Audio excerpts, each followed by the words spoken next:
Opposition के अपने power में बैठे हुए लोगों की तरफ से हो, जिसका जात का पता नहीं लेकिन वो ओबीसी की बात करता है। ये सब अपमान सहने के बाद भी, और खुद राहुल जी ने कहा कि मुझे आप जितना भी अपमानित करोगे लेकिन मैं ओबीसी की जातियां जनगणना इसी पार्लियामेंट में करके रहूंगा।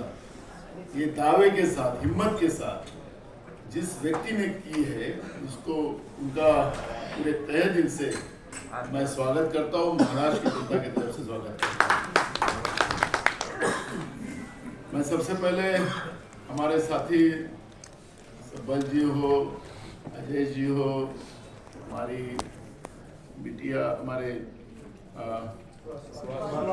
सुहासनी हो, इन सब लोगों को मैं उनको भी धन्यवाद देना चाहता हूँ कि कांग्रेस पार्टी में हम लोग आज ओबीसी की बात करने के लिए और राहुल जी के साथ पूरी ताकत के साथ खड़ा रहने के लिए, एक संकल्प लेने के लिए हम लोग आज यहाँ पर आए।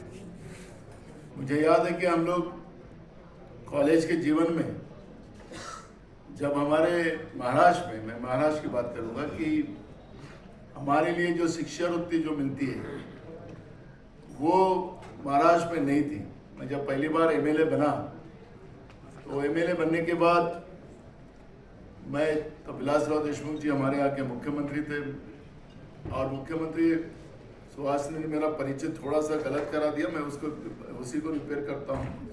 तो मैं ऑलरेडी पैदाशी कांग्रेसी हूँ, लेकिन किस कारण के वश, इसी वजह, ये जो ओबीसी की वजह से ही मुझे थोड़े दिन के लिए जाना पड़ा।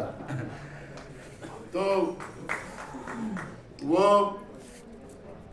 मैंने शुरुआत में जब कॉलेज के जीवन में मैं देख रहा था कि हमारे बच्चों को स्कॉलरशिप नहीं मिली, तो मैं असेंबली में इस इशू को उठाया। मुख्यमंत्री जी विलासराव देशमुख जी ने सभी मंत्री को, सेक्रेटरी को बुलाया और महाराष्ट्र में 2001-2002 से शिक्षावृत्ति शुरू हुई, स्कॉलरशिप शुरू हुई मैट्रिक के बाद। उससे कई बच्चों को फायदा हुआ और हम निरंतर ये ओबीसी की लड़ाई लड़ते आए।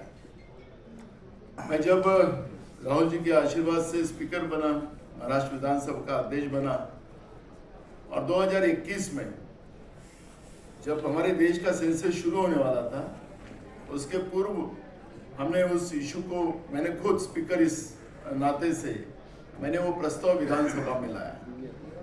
तो सरकार हमारी अलायंस की सरकार थी, उद्धव ठाकरे हमारे सीएम थे। ये ऑलरेडी ये सब लोग हमारी जाति न्याय, जनगणना और आरक्षण के विरोध वाले लोग थे जिनके साथ हम सरकार में थे। लेकिन स्पीकर इस नाते से मैंने जैसे ही रेजोल्यूशन लाया, रेजोल्यूशन लाने के बाद मुख्यमंत्री परेशान, डीसीएम परेशान, सब परेशान हो गए कि ये ऐसा कैसा हो गया, हम लोगों को क्यों नहीं पूछा। जब मैं इतने साल से हम लोग बैकवर्ड की लड़ाई लड़ रहे थे, तो उस लड़ाई को जब हमें मौका मिला तो मौके को हम लोगों ने प्रॉपर समय में रखना, यह हमारा दायित्व जाता है। कुछ लोग बोलते हैं कि जब हम लोग चेयर पे आते हैं तो हम ओबीसी की बात भूल जाते हैं, और फिर हमारे लोग बोलते हैं कि आप लोग जब चेयर पे थे तब क्यों बात नहीं की। जैसे जब भी छत्तीसगढ़ के बारे में बताया जा रहा था, हमारे शाहू जी भी बैठे यहाँ पर, ओबीसी की सरकार बनी थी, तो उन लोगों ने ओबीसी को जस्टिस देने के लिए जो व्यवस्था बनाई, तो स्वाभाविक है कि लोग अपने दिलो दिमाग में उस बात को रखते हैं। यहाँ पर सभी वक्ताओं के उससे मैं जो सुन रहा था कि हम लोग ओबीसी की बात करेंगे, हमें कोई तकलीफ देगा, ये देगा, इतने साल से चलते आ रहा है।